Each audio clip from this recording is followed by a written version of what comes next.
Hola, mi nombre es Alejandro y soy un joven que vivía en un pequeño pueblo en México llamado San Ignacio.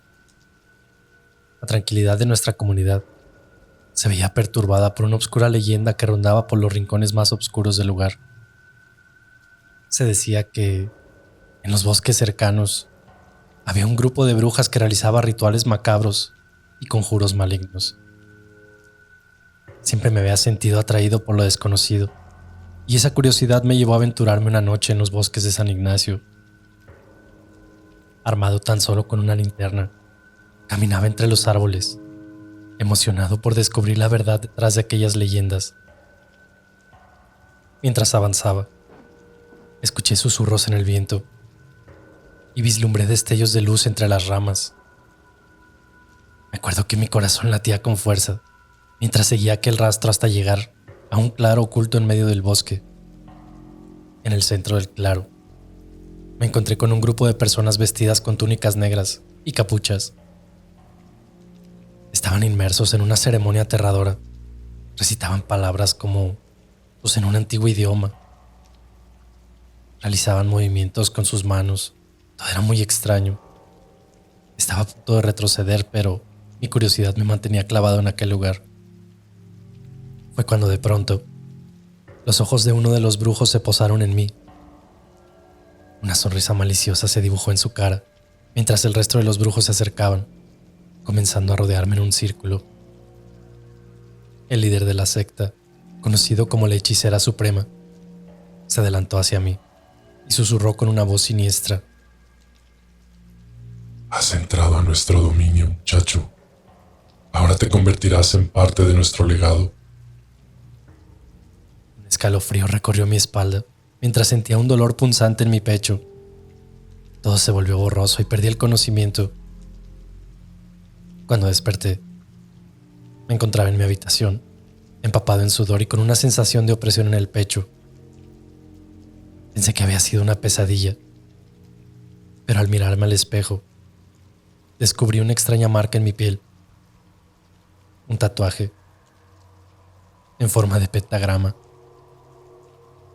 A partir de ese momento, mi vida dio un giro aterrador. Pesadillas vívidas me acechaban cada noche, mostrándome imágenes horripilantes y presagiando desgracias que se avecinaban. Mi cuerpo se sentía débil y además sentía como una presencia maligna siempre a mi alrededor. No me quería quedar así, por lo que decidí buscar respuestas y fui con don Ernesto, el anciano sabio del pueblo, que además era conocido por sus conocimientos sobre lo oculto.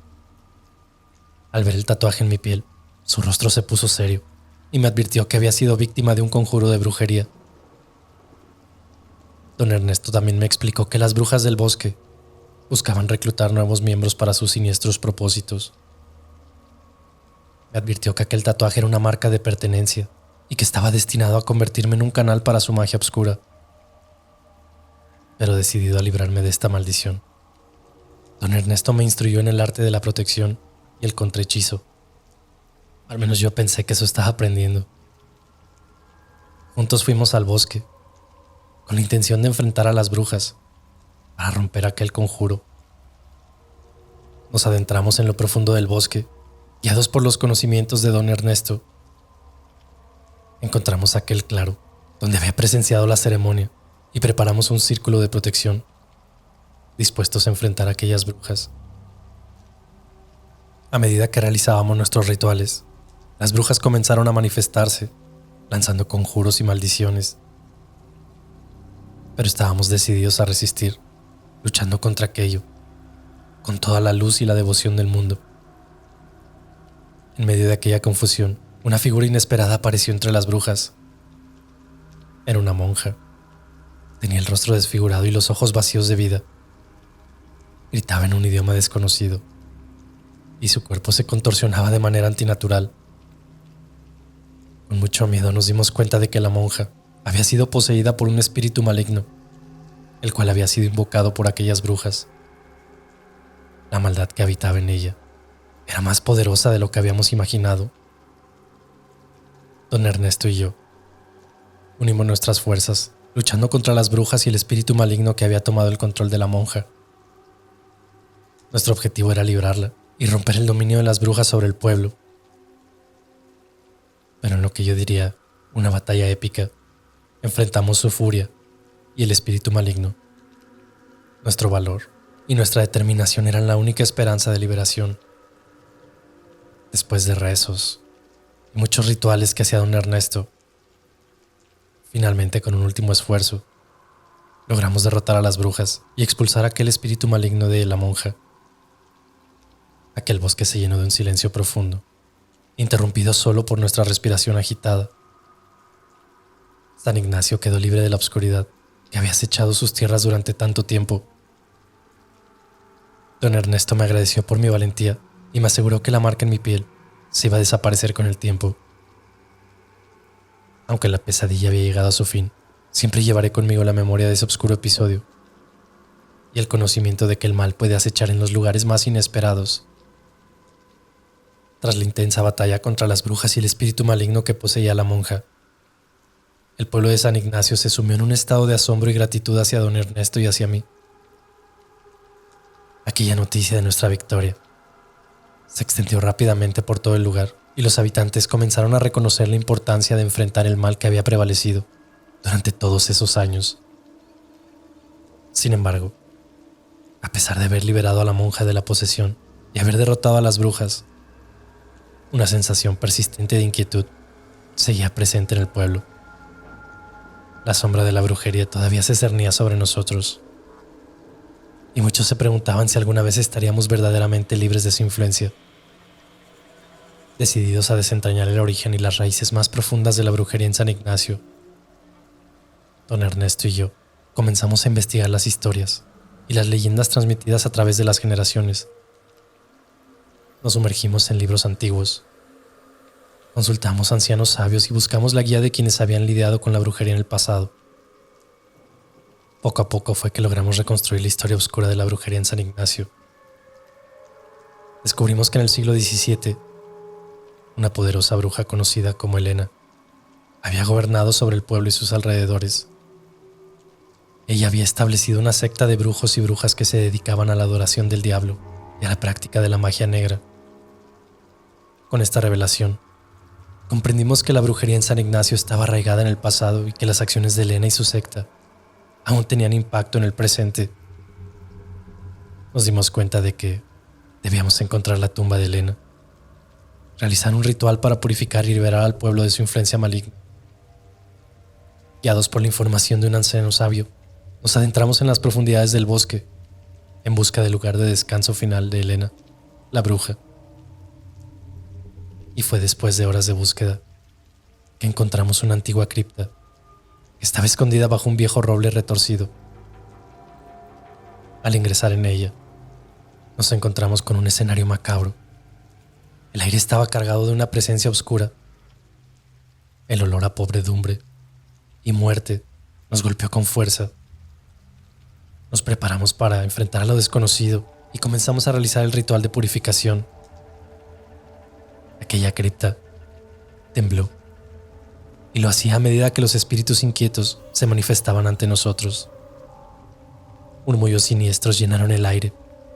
Las velas parpadeaban en respuesta. Don Ernesto pronunció palabras de poder, mientras yo dibujaba símbolos protectores en el suelo.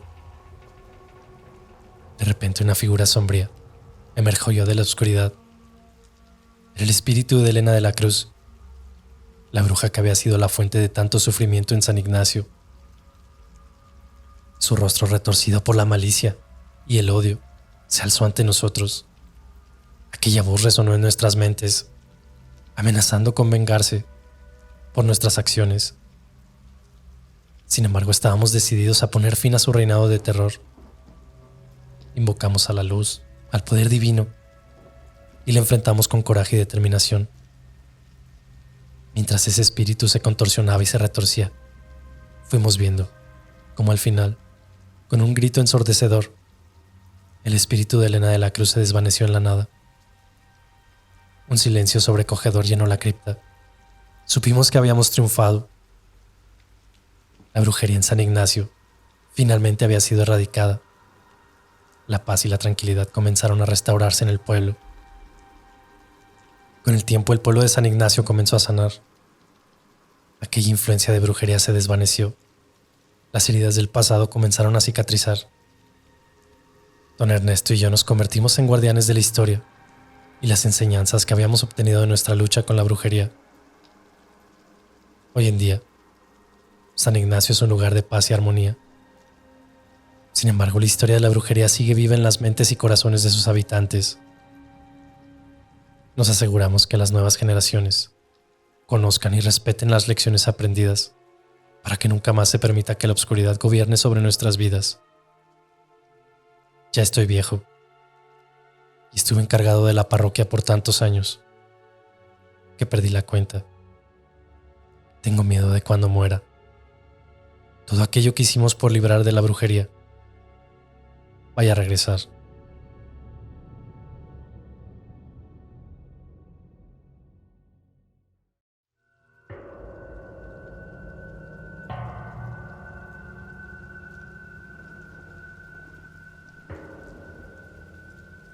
¿Cuál es el peor momento para que te cuenten una historia de terror? Fue la pregunta que nos hizo José Manuel, uno de mis mejores amigos, mientras compartíamos cervezas alrededor de la fogata. Era nuestra primera noche de acampada en una zona boscosa del valle, en la cuarta región, de donde era oriundo José Manuel. Pero llevaba 10 años viviendo en la capital, donde nos hicimos inseparables amigos. Al cumplir 18 años, y gracias a una beca de estudios, decidió partir de este lugar buscando mejores oportunidades, que por cierto acá eran escasas, debido a la lejanía de su pueblo y por lo rural de la zona. Éramos un grupo inseparable de 6 amigos de universidad, y decidimos pasar un largo fin de semana, aprovechando un par de feriados, que José Manuel visitaría a su familia en este hermoso valle, donde siempre nos invitó. Él no era muy fanático del terror como el resto. Por ello se dedicó a escuchar en silencio nuestras experiencias que trajimos a la fogata, y parecía no asombrarse ni atemorizarse por nada, o al menos eso creíamos, pues guardaba una historia ligada a su familia y a su pueblo, una muy siniestra y espeluznante, que por cierto ninguno de nosotros había escuchado antes. Pensé en su pregunta. Jamás había analizado cuál sería el peor momento para escuchar una historia de terror. Quizás este mismo, respondí. Es como lógico, ¿no? Un oscuro y apartado bosque, una fogata y un montón de ruidos de origen desconocido a nuestro alrededor. Por ahí Juan mencionó una carretera, luego de pinchar un neumático, y Francisco aportó con un cementerio. Pero José Manuel intervino.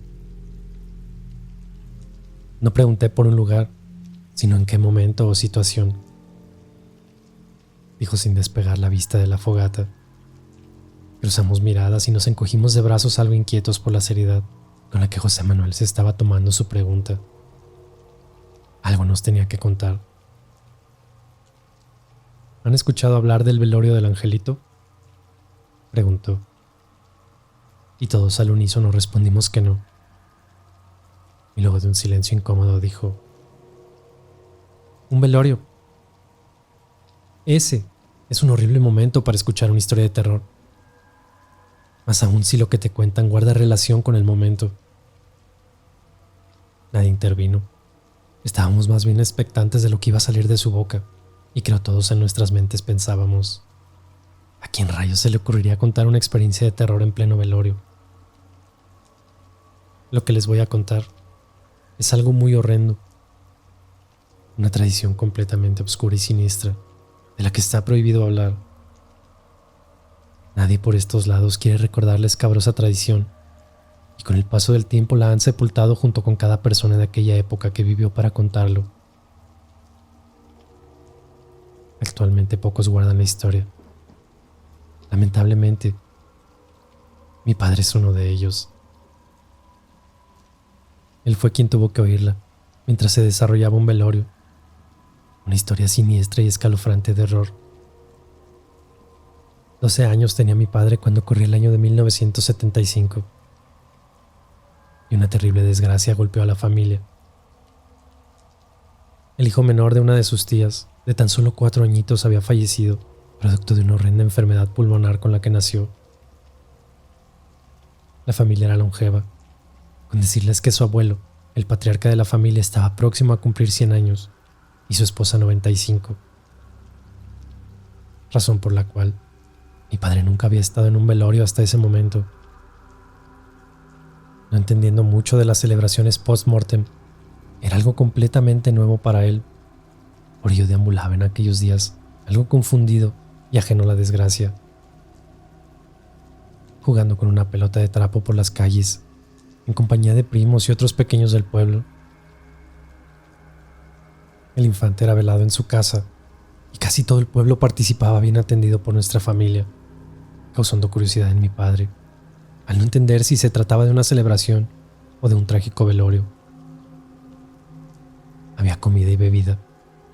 Incluso vino se ofrecía a los visitantes que desfilaban por la casa a despedirse del infante, el cual yacía en el centro de la casa, vestido completamente de blanco, dentro de un cajón de madera sin tapar. Solo una persona en todo el pueblo se excluía del velorio. Sentado en una banca, en el umbral de su casa, justo al frente donde ocurría el evento, el anciano abuelo de papá bebió una taza de té, observando al gentío entrar y salir con nulo interés de participar de aquella despedida al infante. Mi padre era muy cercano a él, y desde primera hora, cuando sentó su pesado y viejo cuerpo en aquella banca, corrió a saludarlo. Casi atardecía y, algo exhausto de tanto jugar con primos y amigos, decidió ir a sentarse junto al abuelo, sin saber que aquello daría origen a la historia más aterradora que llegaría a sus oídos. También a vivir una experiencia completamente macabra y horrorosa. A partir de este momento, les contaré la historia en primera persona, tal cual lo vivió mi padre y nos la relata.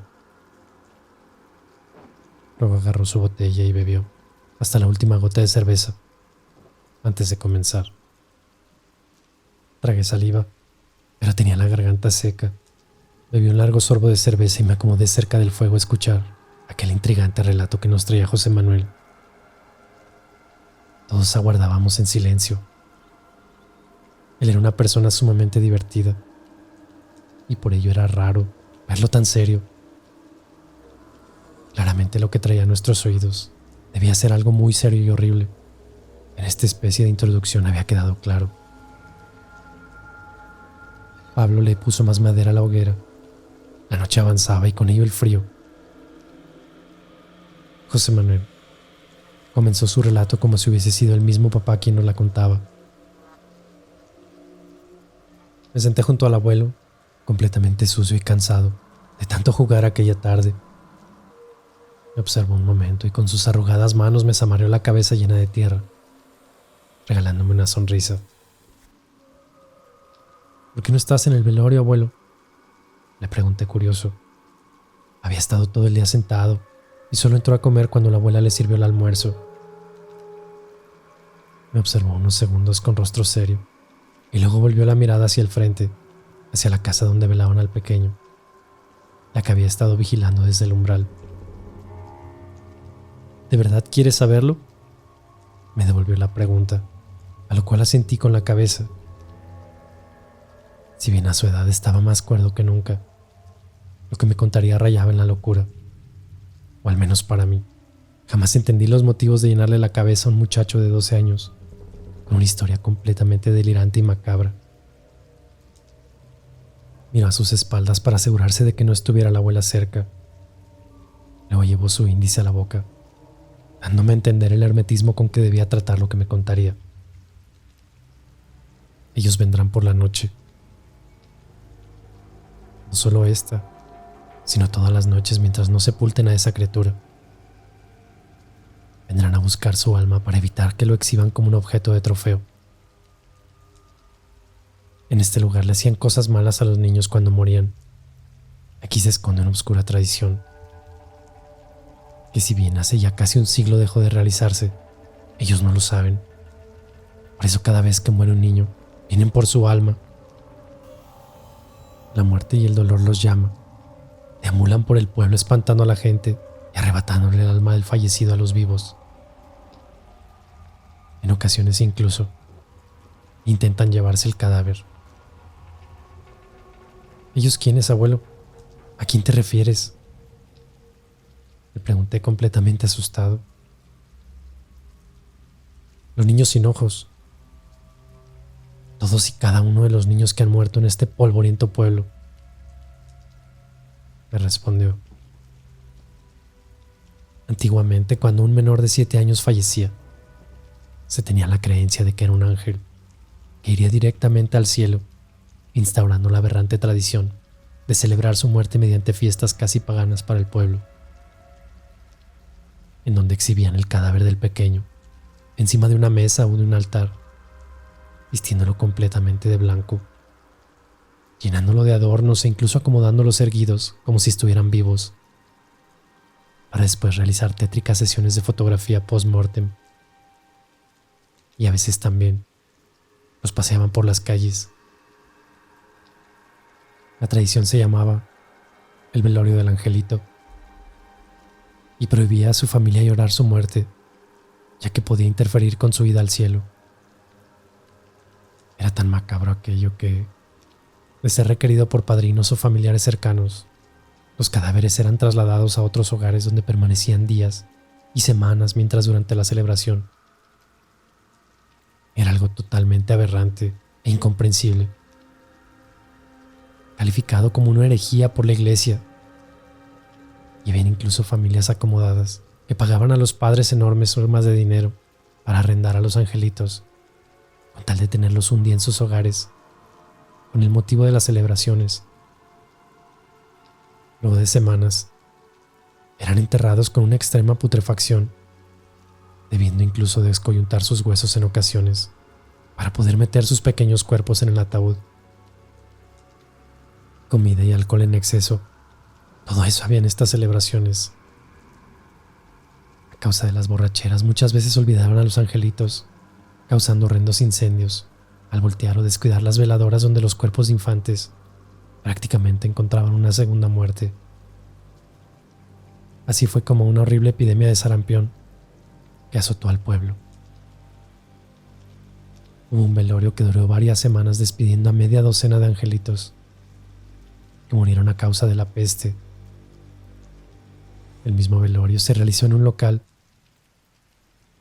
y la gente completamente borracha, a causa del exceso de vino, provocó la quinta noche un grotesco incendio, calcinando los cuerpos pútridos de los pequeños angelitos. Algunos juraron que escucharon llantos y gritos horribles fantasmales que provenían de los pequeños mientras ardía el lugar.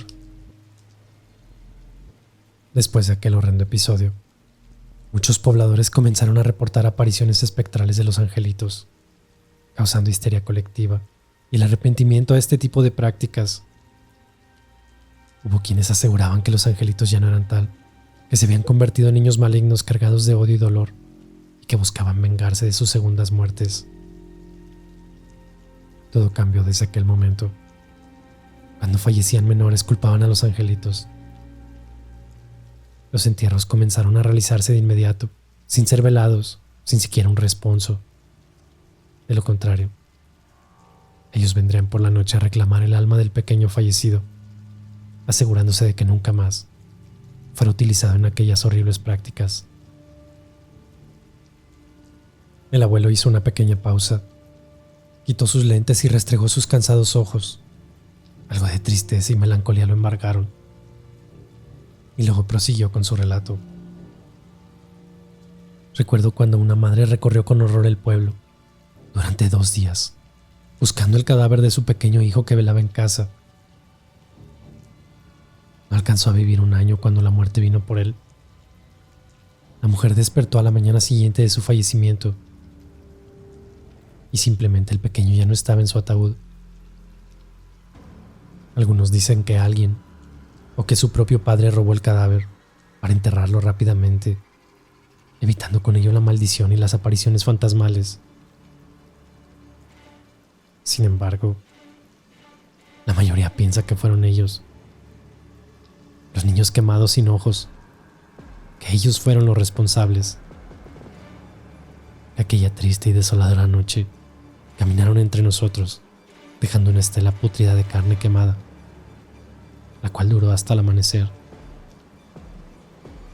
Hoy en día la muerte de los niños es escasa, pero aún así, cuando muere un infante, los que sabemos de aquellos tiempos y prácticas horrorosas, evitamos participar en velorios y funerales. Yo no entraré a esa casa por nada. Solo espero que le den sagrada sepultura a la brevedad. Esta noche vendrán por él, así que te recomiendo te encierres en tu cuarto y no salgas para nada. Aun si escuchas cosas o veas otras que tal vez a tu corta edad no comprendas, te lo advierto. A esas alturas estaba aterrado, y si bien mi casa estaba al frente y continua a donde se realizaba el velorio, a distancia parecía toda una travesía. A esas horas, cuando el sol se había escondido, dando paso a la penumbra crepuscular, atravesé rápidamente directo a mi cuarto aterrado. Mis padres seguían en el velorio y parecían haberse olvidado de mí, pero luego de aquel escalofriante relato del abuelo, no me iría a meter por nada del mundo al velorio. Fui a la cocina por un vaso de leche y pan. Regresé al cuarto y cogí mis historietas que papá me traía cuando iba a la ciudad, intentando olvidar un poco toda esta macabra historia. Desperté por un estruendo en la ventana, desorientado, sin saber cuánto había transcurrido. Los perros ladraban en la calle. Tenía la historieta abierta sobre mi pecho pensando que me había dormido tan solo algunos minutos. Pero no. Todo era quietud en las afueras. Salí del cuarto asustado pensando encontrar a mis padres en el salón, pero toda la casa estaba en tinieblas. Avancé hacia el cuarto de mis padres, confirmando que dormían plácidamente, tal vez desde hace ya bastantes horas. Regresé a mi habitación somnoliento, y al meterme bajo las cobijas nuevamente otro golpe en la ventana me exaltó. Esta vez pude voltear rápidamente, y me pareció ver tras el cristal la sombra de una cabeza humana que me observaba, con aquella típica postura cuando alguien mira pegado a un cristal. Luego no había nada. No pude gritar del espanto. El corazón se me aceleró, pero pensé que tal vez era mi infantil imaginación, sugestionada por la historia del abuelo. Volví a la cama y me cubrí hasta la cabeza, pero no lograba conciliar el sueño. Repasaba en mi mente el trágico incendio ocurrido e imaginaba aquellos pobres cuerpecitos de niños siendo calcinados aún estando muertos. Luego pensé en el pequeño de mi tía, mi primito. Fue imposible no descartar lo que dijo el abuelo. Tal vez esta noche los niños quemados sin ojos vendrían por su alma. «Niño, despierta», fue la voz que resonó en mi cabeza. Estaba soñando. Pensé que sí en un principio, pero al acomodarme entre las cobijas, la pequeña voz susurrante volvió a emerger desde la oscuridad. «Niño, juguemos a la pelota». Exaltado me senté en la cama presa del horror, dirigiendo mi atención hacia la ventana. Acomodé mis ojos a la negrura y allí estaba nuevamente aquella silueta observándome. Era una pequeña cabeza, claramente la de un niño. Estuve a punto de orinarme del pavor, pero descubrí que no fue de ahí, de donde provenía la voz. La puerta del cuarto estaba entreabierta, pero alguien la empujó lentamente, crujiendo de forma escalofriante. Giré mi cabeza y la silueta de un niño yacía parada bajo la puerta, con una pelota en sus manos. Era más negra que la oscuridad misma, por ello la distinguí. Luego vino un repugnante olor a carne descompuesta que inundó la habitación. Con mi mano rápidamente alcancé la luz del buró, y aquella sombra se esfumó en el aire como humo negro y maloliente, dejando el cuarto inundado de pestilencia carne quemada. Lo más escalofriante fue que aquella pelota cayó al suelo botando. Luego rodó hasta un costado de mi cama. Era mi pelota. Estaba en shock. Mi mente intentaba procesar la aparición. Corrí hacia la puerta cerrándola con pestillo y me metí temblando bajo las cobijas.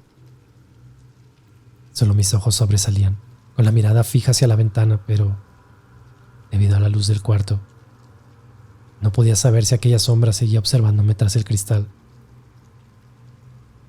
Saqué mi brazo para alcanzar el interruptor de la lámpara y la apagué. Ya no estaba. Pero repetí la acción 3 veces para asegurarme y la dejé finalmente encendida.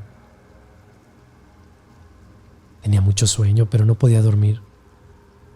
El miedo era más fuerte y ante cualquier ruido en las afueras o ladrido de algún perro me exaltaba. Los párpados me pesaban, pero temía dormirme y que los niños sin ojos me llevaran. ¡Niño! ¡Jugamos! Dios santo, nuevamente esa macabra voz, pero esta vez bajo la cama. Esa cosa estaba ahí abajo. La pelota rodó hacia la puerta y lo que estuviese ahí abajo comenzó a empujar la cama. Primero el colchón se levantó a la altura de mi espalda lentamente y luego vinieron las sacudidas. Era como si alguien con sus brazos empujara desde abajo. Solo pude gritar a todo pulmón que me dejaran en paz mientras saltaba como poseído sobre el colchón. Aquello paró y estúpidamente reaccioné a mirar abajo de la cama. No había nada cuando me tendí, pero al reincorporarme, la sorpresa casi me infartó del horror. ¡Juguemos! El cuerpo destrozado y calcinado se paró sobre la cama. Era un niño tiznado en carbón, pero sin sus ojos, solo cuencas vacías y oscuras como la noche, sin un cabello y expediendo olores a carne muerta y calcinada. Me oriné y grité una y otra vez hasta que el rostro de mis padres, sobre mí, estaba intentando controlarme y calmaron mi estado de locura y horror. Les conté lo que vi y también lo que el abuelo me había dicho. Solo me miraron y buscaron la manera de calmarme, de sacar de mi cabeza todas esas ideas e historias que sugestionaron mi pequeña mente. Según ellos lo entendían así. Mamá, era un niño quemado sin ojos, te lo juro. Estaba bajo la cama y hay otro fuera de la casa, créeme por favor. Le imploraba sollozando. Papá revisó el cuarto y me persuadió de que viera con ojos propios bajo la cama, dentro del armario, y hasta abrió la ventana para convencerme de que no había nada en las afueras, más que perros y obscuridad. La única prueba que tenía era la peste que aún rondaba en el aire, y que ambos sintieron levemente, pero dijeron que provenía de afuera. Con todo y eso, mejor me fui a meter al cuarto de mis padres. Mi papá regañadientes aceptó y fue él quien se quedó en mi cuarto para que me pudiera acostar junto con mamá, con más espacio. Sin embargo, no pude pegar un ojo, menos cuando comencé a sentir gente corriendo en las afueras, de un lado a otro, justo frente a la casa. Sacudí a mi mamá un par de veces, pero no me dio la atención que esperaba. Solo balbuceó entre dormida que cerrara los ojos y que me durmiera, que ya me dejara de este cuento de los niños fantasmas. Pero afuera, esos pasos seguían corriendo. Juraría que eran niños jugando y brincando. Si bien estaba tan aterrado como hacía unos momentos, el hecho de estar en el cuarto con mamá me dio cierta tranquilidad. Por esa misma razón, agarré valor y caminé a obscuras hasta la ventana que daba justo a la calle principal. Me agaché los últimos metros y fui poco a poco levantando mi cabeza por el costado derecho, oculto entre las cortinas para que nadie notara mi presencia. Solo había un manto de oscuridad, la terracería y las casas de enfrente donde resaltaba aquella banca del abuelo. Luego apoyé mi rostro sobre el vidrio para tener más ángulo de visión hacia la izquierda, donde velaban al pequeño. La visión que llegó a mis ojos fue aterradora. No tan nítida como el encuentro en mi cuarto, pero suficientemente clara dentro de la negrura para saber qué era. Primero fue la sombra de un niño que salió de casa de la tía. Se quedó parado unos cuantos metros frente a la puerta, sin hacer absolutamente nada, totalmente inerte. Luego aparecieron 2 sombras más, de niños de alrededor de 6 o 7 años, emergiendo desde la casa. Pero había una tercera, una tan pequeña, que en un principio no la noté. Un pequeño niño muy chiquito, que iba al centro tomado de las manos de ambos niños que lo ayudaban a sondar. ¡Se lo llevan! ¡Se lo llevan! Grité sin importar ni siquiera la hora o parecer un loco. Llamé a mamá una y otra vez, hasta que despertó enfurecida conmigo. Luego papá entró al cuarto e intenté convencer a ambos de mis visiones, pero no me creyeron. Incluso me llevaron a la fuerza hacia casa de la tía y me hicieron ver con repugnancia que no había absolutamente nadie. El niño estaba en el cajón tieso y gélido como la noche, que nadie se lo había llevado. Aún tengo en mi memoria aquella imagen del pequeño grisáceo. Ahí José Manuel concluyó el relato, tal como su padre se lo contó. Luego abrió otra cerveza que casi terminó de un sorbo antes de cerrar la historia, ahora con sus palabras. Todos en la familia recordaron por años el espectáculo que dio papá aquella noche, pero nunca hablaron del tema. Al día siguiente enterraron a ese pobre niño y claramente papá no asistió al funeral. Se quedó con el abuelo en aquella banca, escuchando quizás más historias del viejo o bien contándole la suya. Sabía que el viejo era el único que le creería. Papá me la contó una vez y me hizo prometer que sería solo para mis oídos. No sé por qué rayos se las estoy contando a ustedes. Quizá me siento como mi padre en aquel momento. Quizá estoy experimentando cosas o teniendo visiones fantasmales que nadie creería, excepto ustedes. Una rama crujió a nuestras espaldas. Luego otra por un costado de la carpa bosque adentro. Un escalofrío nos recorrió a todos por igual. Tal vez no estamos tan solos en este bosque. Tal vez José Manuel no vino solo a esta acampada esta noche. Hay algo en su rostro que lo perturba. La historia que nos contó es real. Busqué información al respecto y efectivamente, aquella tradición existió. Tal vez por ahí aún existe. De solo pensarlo me recorre un escalofrío. De todas las que conozco, es por mucho la más macabra y espeluznante.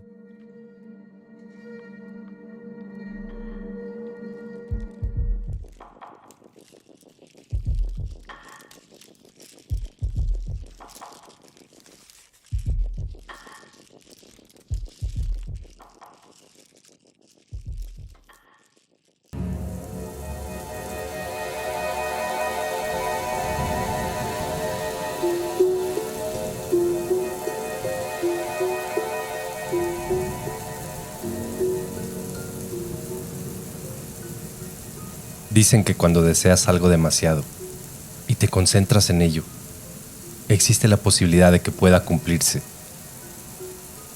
Esta es la historia de Javier, un veterano escritor de novelas de ficción que siempre quiso escribir un bestseller, pero nunca pasó de novelas mediocres y pocas ventas.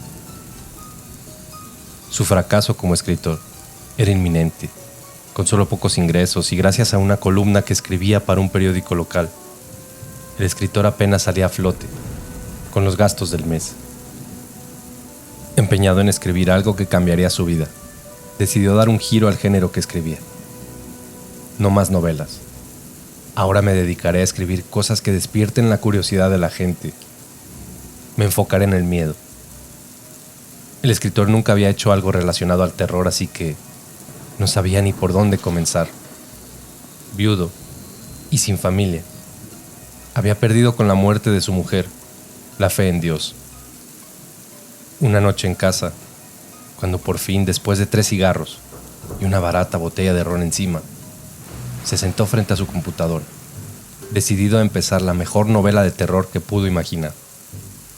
No tenía idea de lo que se venía, ni tampoco tenía idea de cómo comenzar la historia. Maldita sea, no sé qué escribir. ¿Qué es lo que la gente quiere leer?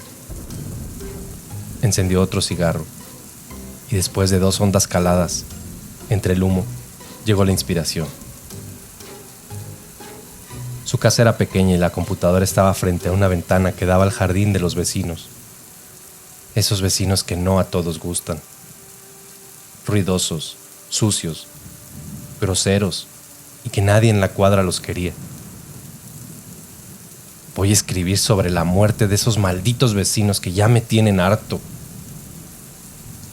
Algo mareado por el ron y cansado de estar sentado todo el día pensando, comenzó a escribir. Los vecinos que tanto le molestaban era una familia de 4. Padre, madre, un adolescente de 16 y una niña de 12. El padre, un borracho exdirector de una primaria, había perdido su trabajo por pasar la mayor parte de su tiempo acosando maestras y personal femenino de la escuela. La esposa era empleada de una oficina de gobierno, y aunque no le gustaba mucho su trabajo, le servía para mantener la fantasiosa vida que le daba a sus 2 groseros hijos. También le servía para salir de casa, donde ya estaba cansada de llegar y encontrarse con su esposo, siempre borracho. Todos los días el adolescente regresaba como a las 10 de la noche y metía su ruidosa motocicleta por el pasillo que conducía hasta el patio y jardín trasero.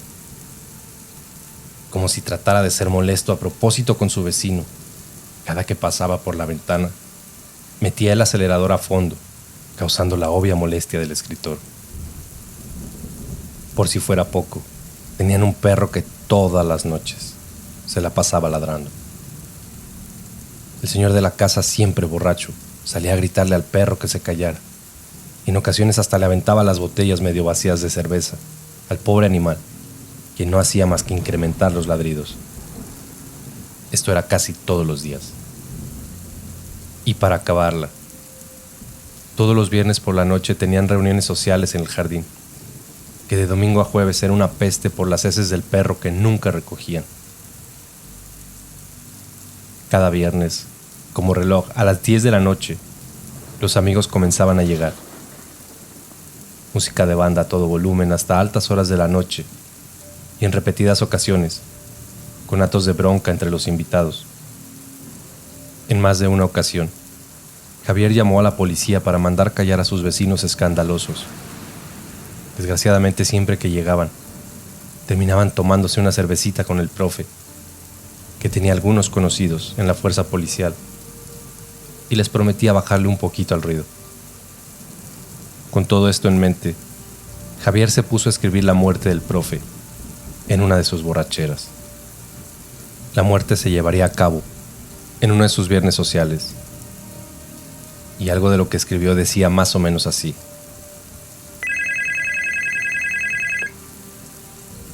«Profe, ¿cómo andamos?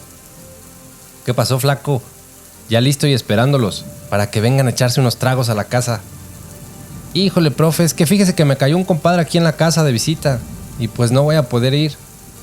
Hombre, flaco, tú tráetelo. Ya sabes que aquí hay trago para todos. ¿Seguro, profe? ¿No hay problema? No digas jaladas, hombre. Ya apúrense que tengo sed de esas peligrosas».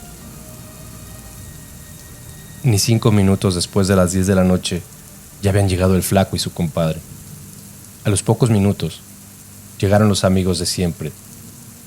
En total eran como 8 personas. Para no variar, la música a todo volumen y todos tomando y cantando, felices de la vida. Como todos se conocían de muchos años, las bromas pesadas entre ellos era algo normal. Pero el compadre del flaco, un hombre serio y reservado, no parecía agradarle las bromitas de los amigos de su compadre. Ya entrados en copas y tarde por la noche, el compadre, harto de bromas tontas, se paró de golpe diciendo: «Bueno, ya estuvo, ¿no? Ya bájele a sus chistecitos o le pongo un alto». Muy tomado y molesto, se paró el profe diciendo: «Mire, viejo hijo de la tiznada, a mí en mi casa nadie me viene a gritar, y menos un gorrón que nada más vino a tomarse nuestro vino. Pues le pago su vino, viejo borracho, si lo que a mí me sobran son los billetes. Pues si tanto dinero tiene, no ande de gorrón, si hubiera traído una botella». La discusión comenzó a acalorarse, y el resto de los presentes intentaban calmarlos, cuando en un abrir y cerrar de ojos, de entre la ropa, el compadre sacó una pistola y disparó a quemarropa al profe, que cayó, para morir unos instantes después. Todo ocurrió a las 3:05 de la mañana. Eso era parte de lo que escribió Javier. Cerró la computadora y, vencido por el sueño, se dedicó a descansar. Al día siguiente era viernes y le esperaba la tradicional nochecita del profe y sus amigos. Se llegó la noche y Javier ya se sabía la cantaleta de siempre. Música, gritos y seguro alguna bronca. Realmente ya se había acostumbrado, así que iba a seguir escribiendo su historia cuando el sueño lo venció. Un ruido interrumpió su sueño. Se escuchó un balazo en la fiesta de su vecino. Pensó que estaba soñando, así que siguió durmiendo. La mañana siguiente se enteró de todo. Al parecer, un invitado nuevo le disparó al profe, su vecino, a quemarropa, alrededor de las 3 de la mañana. Javier no lo podía creer. ¿Acaso lo que él escribió se había convertido en realidad? ¿O todo era una amarga coincidencia? Lo que sucedió lo impactó tanto que decidió concentrarse mejor en otra historia. Lo que había escrito sobre la muerte de su vecino quedó como un relato corto que guardó mejor entre esos archivos. Tenía que escribir algo nuevo, pero mejor de nadie que él conociera. Y así, frente a su computadora, escribió la introducción de su nueva historia: Muerte en la autopista. El protagonista era un trailero, lleno de vicios y mal humor, que siempre peleaba con los conductores en las carreteras. Pero esta historia obviamente debía tener un toque de terror. El resumen era más o menos el siguiente: un trailero que manejaba por la madrugada. Para no gastar el dinero de los viáticos, decidió no pararse a descansar y continuar su trayecto de poco más de 10 horas entre la frontera y la capital del país. A una hora de llegar a su destino y cabeceando del cansancio, la tragedia llegó. El tráiler volcó, aplastando un vehículo compacto y causando la muerte de sus tripulantes. El chofer, quien sobrevivió al percance, contó lo siguiente: iba yo tranquilo manejando. Sí, venía algo cansado, pero pues me tomé una coquita para el sueño. Llegando a las curvas, casi antes de llegar a la capital, miré el reloj y ya eran como las 3:05 de la mañana. De pronto en la carretera se me apareció una mujer vestida de blanco, a medio camino. Di un volantazo para esquivarla y pues me volteé. Yo no vi que viniera ningún carro, pero al parecer sí había uno chico, unos muchachos que iban a trabajar. La neta no fue mi intención, pero la caja venía bien pesada de la carga y pues al voltearse les cayó encima. Pues creo que sí fallecieron ellos. Apenas Javier había escrito la introducción de la historia, que contaba cómo sucedió todo, cuando nuevamente se quedó dormido. A la mañana siguiente, cuando despertó, encendió la tele para ver el noticiero que todas las mañanas ponía. El conductor del noticiero abrió con una impactante nota: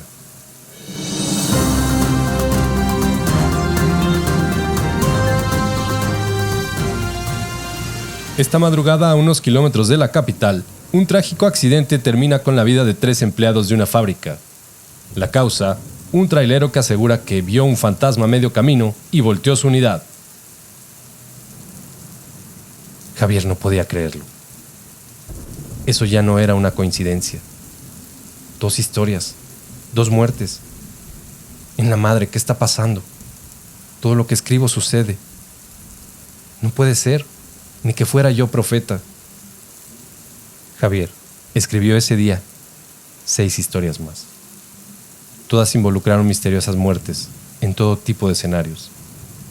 Un asaltante drogado cayó por la madrugada en las vías del tren y perdió la vida. Jóvenes mueren en accidente después de atropellar a una persona por la madrugada, cuando salían de un bar a toda velocidad sin pagar. Un fantasma me dijo que matara a mi esposa mientras ella dormía. Y así, varias más. Después de escribir las 6 historias, antes de las 4 de la tarde ya tenía un pequeño libro con varios relatos de muertes desafortunadas.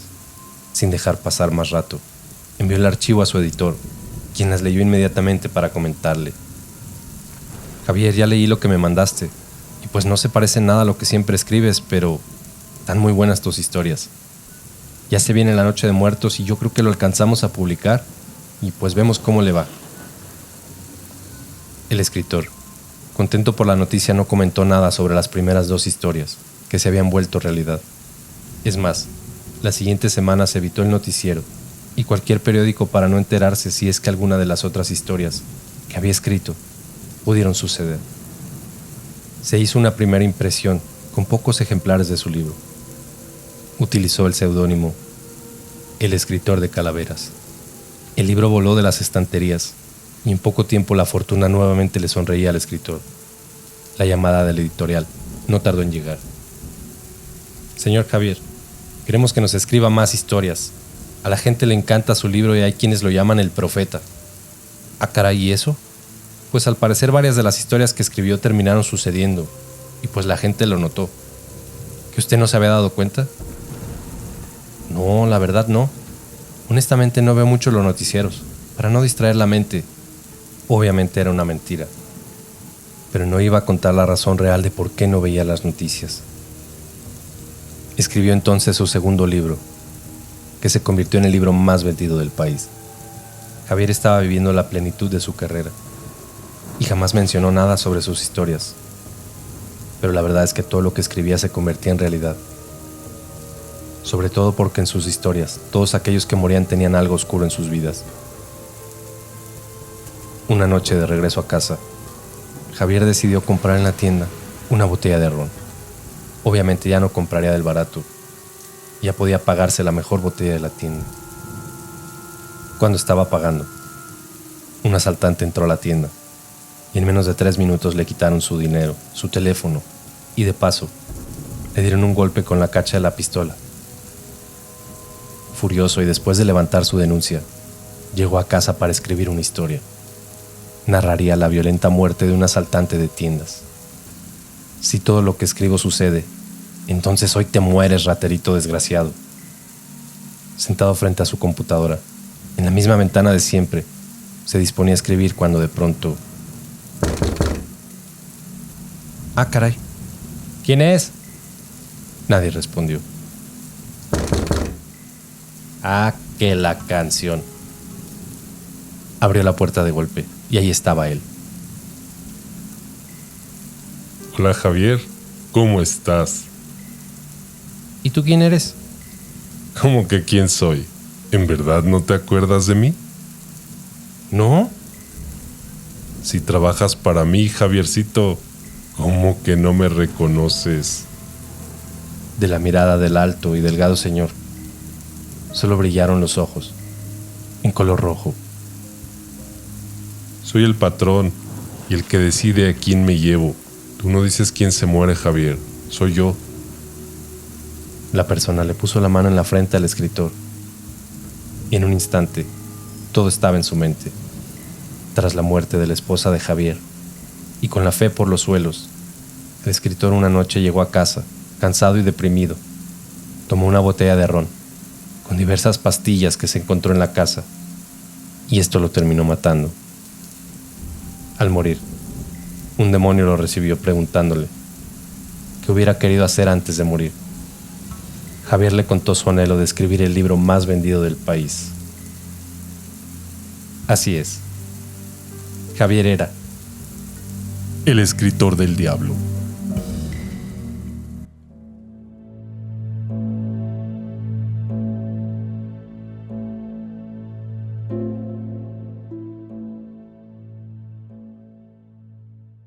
En ese momento no todo estaba claro para Javier. Estaba muerto. ¿O en qué condiciones fue que terminó escribiendo para la propia muerte? Cuando los recuerdos de su vida anterior volvieron a su mente, un dolor comenzó a martillarle la cabeza.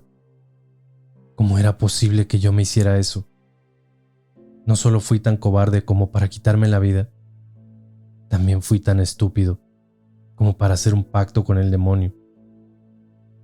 Esto se lo repetía a sí mismo en reiteradas ocasiones. ¿Estaría soñando?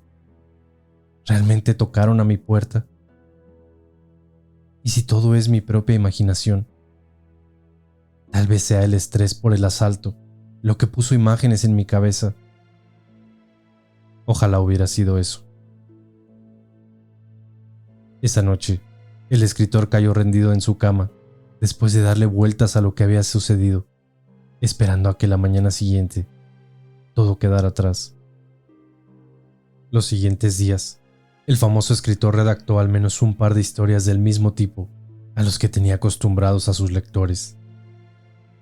Misteriosos crímenes y accidentes que terminaban siempre con la vida del protagonista de la historia. Él se sentaba a escribir y a los pocos días alguien moría. Pero después de escribir las historias, recordó aquel encuentro con el demonio en su apartamento. Recordó a su familia y había algo que no le quedaba muy claro. Si realmente él había muerto y todo lo que escribía sucedía, ¿cómo es que no pudo escribir la historia de aquel ladrón en la tienda? Entonces realmente no todo lo que escribía se hacía realidad. ¿Pero quién lo decidía? ¿La muerte? ¿Algún demonio? Después de darle vueltas a la idea en la cabeza, tomó una decisión. Se dirigiría al archivo del periódico de la ciudad para buscar alguna nota o noticia relacionadas con su muerte, si es que ésta existía. Temprano por la mañana se arregló para dirigirse al archivo, en donde solicitó el acceso a los archivos existentes del periódico local. Realmente le habían permitido pasearse por las instalaciones con tranquilidad. Al final, la persona encargada era una fan de sus historias, por lo que se sentía honrada de recibirle. Dedicó toda una mañana a buscar alguna noticia que mencionara su muerte. Al no encontrar nada, después de un rato continuó con los obituarios.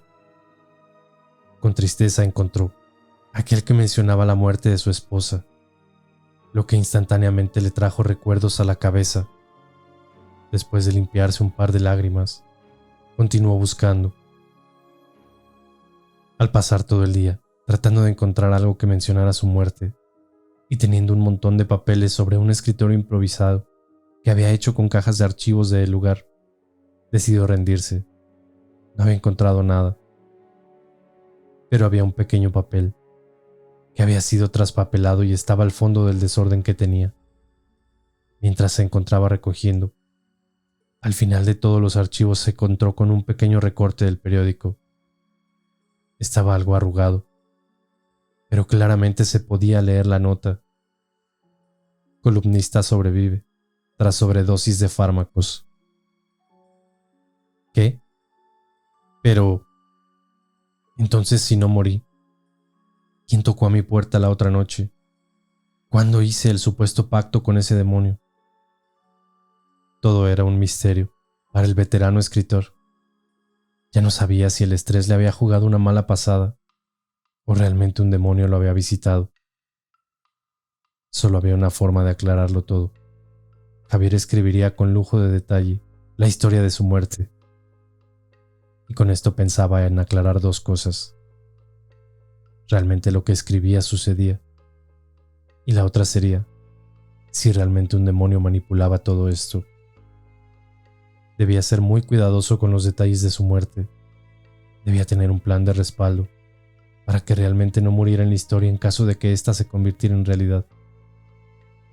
Después de varios borradores, una parte de la historia narraba una experiencia reciente en la vida de Javier. Contaba cómo había conocido a la mujer con la que llevaba unos días saliendo. Y decía algo más o menos así. Hola, buenas tardes. ¿Me da su autógrafo? Sí, claro, con mucho gusto. ¿A nombre de quién lo pongo? Laura. Perfecto. Para Laura, de su amigo Javier. ¿Le parece? No me hables de usted. Me siento vieja. Perdón, no fue mi intención. Solo trataba de dirigirme con respeto. Pero, y dime, Laura, ¿qué es lo que más te gusta de mis historias? Soy súper fanática de todo lo que escribes. Sobre todo me encanta la muerte y cómo es el eje central de todas tus historias. No sabes cómo me gustaría aparecer en una de ellas. ¿Pero acaso quieres morir? No, pero solo es un cuento. Tampoco es que seas profeta y se cumpla lo que dices. Tienes razón. Y dime, Laura, ¿qué te parece si comenzamos entonces con esa historia en la que quieres aparecer? ¿Me estás invitando a salir? Te estoy invitando a ser la protagonista de mi próxima historia. Pero, ¿y de qué tratará? No lo sé, pero puede tratar de cómo un escritor se enamora de una fan y ésta lo termina envenenando. ¿Pero por qué lo mataría si solo quiere estar con él? Bueno, pues a lo mejor porque ella se enamora y al final él no tiene ningún interés. Pues si vamos por una copa, podemos comenzar la historia y después afinamos los detalles y tal vez nadie muere. La recién conocida pareja se dirigió a un cercano bar para supuestamente escribir una historia. Al llegar, Javier, nuestro protagonista, le invitó unas cuantas copas a la mujer y después de horas de larga charla, él se dio cuenta de que era una gran mujer, misteriosa, pero bella e inteligente. Al finalizar la noche, ambos se despidieron acordando repetir la velada, pero esta vez cenando. El escritor le prometió que algún día cocinaría para ella, y así se despidieron. Varios días de intercambio de mensajes y llamadas hicieron que Javier poco a poco se enamorara de la mujer. Pero su plan no había cambiado. Estaba convencido de escribir su muerte y ver si sus textos realmente se hacían realidad. Lo siguiente que escribiría sería cómo después de salir con su pareja, él la dejaba, argumentando no estar interesado en tener una relación sentimental. Claro, esto solamente lo escribía porque realmente estaba enamorado de la misteriosa chica. Tras una larga noche de escribir la historia donde dejaba a su pareja, y ella, al sentirse despechada, lo terminaba matando con una mezcla de somníferos y pastillas de alguna otra índole, afinó algunos detalles y terminó de escribir por esa noche la historia. Debía descansar propiamente, pues la noche siguiente cocinaría para su pareja. Así es, la misma de la que estaba escribiendo y de la cual él se sentía enamorado. Transcurrió el día, y Javier pasó gran parte de la tarde cocinando y recogiendo su pequeña casa para poder recibir a su invitada. Por fin llegó la noche, y la puerta sonó. ¡Voy! ¡No tardo! Al abrir la puerta, allí estaba ella. Lucía hermosa. Todo parecía perfecto, pero no venía sola. Allí estaba otra vez ese misterioso hombre que tiempo atrás se había presentado en medio de la noche. Hola, Laura. Veo que vienes acompañada. Sí, me encontré en la puerta a tu viejo amigo y lo invité a tomar una copa con nosotros para que ustedes pudieran platicar. Pero él puede venir después. No tiene que ser hoy, ¿verdad? Lo siento mucho, Javier, pero sí tiene que ser hoy. Así está escrito, ¿recuerdas? ¿O a poco pensaste que podrías engañarme, fingiendo tu muerte en unas hojas? Lo que está escrito debe ser, y así será. Solo que voy a cambiar tu historia. Ya te dije que aquí quien decide soy yo y no tú. Así que despídete de tu amiga, porque ella es la que se va a ir hoy. No, espera. Déjala en paz. Llévame a mí. Ella es inocente y su única culpa fue conocerme. Extrañamente, la mujer no reaccionaba a las palabras del extraño.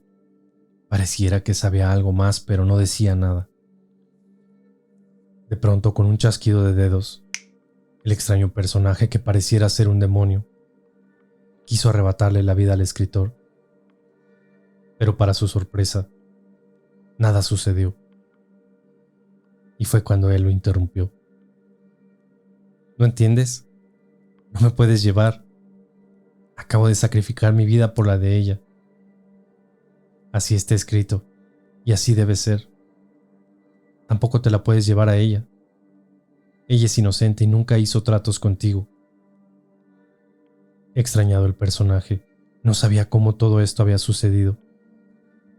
Y de pronto, comenzó a retorcerse como si una extraña fuerza lo consumiera. Con gritos, antes de desvanecerse juró que nunca lo dejaría en paz, además de prometer que en esa casa se desatarían los peores males jamás vistos. Una vez que todo terminó, Javier agradeció a la mujer por haber leído su novela de principio a fin en una sola tarde. Así es, el borrador que Javier escribió un día antes no era el mismo que el demonio había visto terminado. El escritor había dado con la clave de sus historias. Para que éstas sucedieran, debían ser leídas al menos una vez por él mismo o por alguien más. Pero Javier no escribió la historia completa y nunca la leyó. Laura, a quien Javier le había contado todo, se ofreció a terminarla y leerla en una misma tarde para que pudiera llevarse a cabo el plan. Entre los dos escribieron la historia de cómo un escritor y su pareja habían engañado a un demonio para que los dejara en paz. Lo que sucedió después en la casa es otra historia.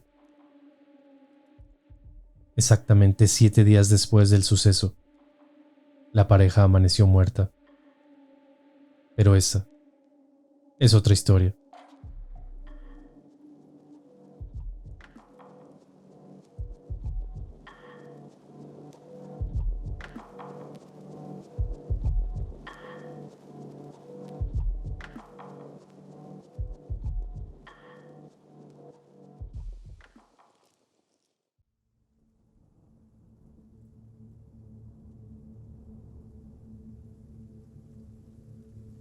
Después de tantos años trabajando en este lugar, uno cree que lo ha visto y escuchado todo.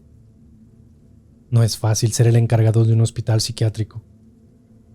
Las personas que terminan en este lugar muchas veces no quieren aceptarlo y se tornan violentos o agresivos con el personal o con sus compañeros. Algunos otros son extremadamente pacíficos, viven en su propia realidad y nunca se meten con nadie. Me llamo Roberto y trataré de explicarles cómo comenzó todo. ¿Te molesta si grabo estas sesiones? No. Listo, estamos grabando. Primera entrevista con la paciente González Michelle, habitación 12. Buenos días, Michelle, ¿cómo te sientes? He notado que habías mejorado mucho con tu ansiedad, pero estos últimos días has estado algo intranquila. Me dijeron que querías hablar conmigo de algo muy importante. Así que siéntete en libertad de contarme lo que gustes. Sabes que este es un espacio seguro y tranquilo. No me deja dormir. Todas las noches se la pasa rascando las paredes y haciendo voces extrañas. Se la pasa como invocando a alguien y dice cosas muy extrañas.